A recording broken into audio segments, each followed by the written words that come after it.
Hello, I'm Alex Salinas, and today I'll walk you through the KYC Registry APIs and make some API calls in the sandbox environment using Postman.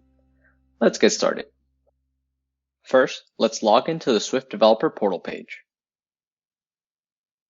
As you can see, I have the developer role under my profile.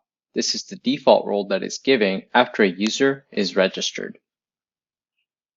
Now, we can go to my apps section and then click on my apps. And then we're going to click on Add a New App to create an application that I will use to access the KYC Registry API sandbox. Here, we have the option to select KYC Registry API Limited.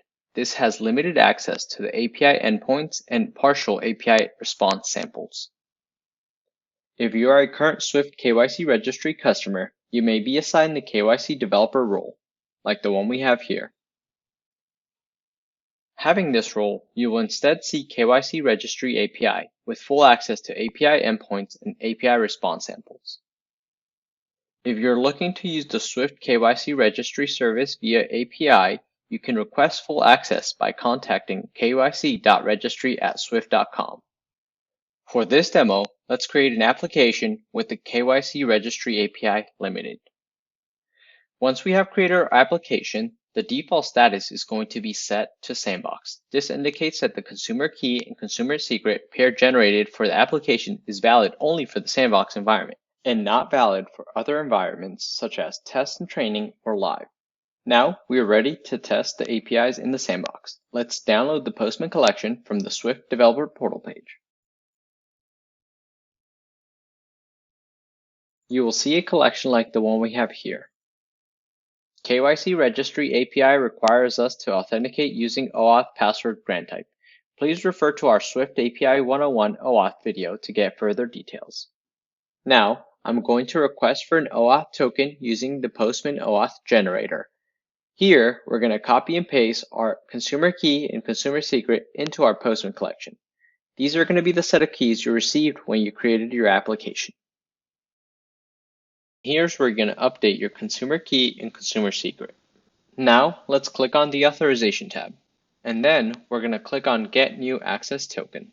This is going to generate an access token, and we can click on Use Token. Now that I have the bare token, we can start making API calls. Let's begin. We can click down on the drop-down arrows and click on My Listings. This API retrieves a list of entities registered at the KYC registry. The Counterparty Listing API, on the other hand, lists all my counterparty relationships. This list tells you whose information you can see as well as who can see your information.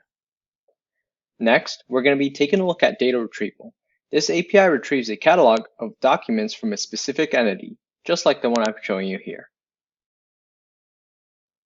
The next API we're going to be taking a look at is document retrieval.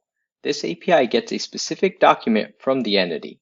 You can use the information gathered from data retrieval API to find a specific document using the document ID parameter. The last API that we're going to be taking a look at is profile retrieval. This API allows you to retrieve all the data and supporting documents of the entity as a zip file. I hope this tutorial video is helpful for you to get started on the Swift KYC Registry API in the sandbox environment. When you're ready to go live, please reference the onboarding section on the Swift Developer Portal KYC Registry overview page. Thanks for watching this tutorial video. If you have any questions that were not answered on this video, please feel free to contact us on our support email and we'll be happy to help.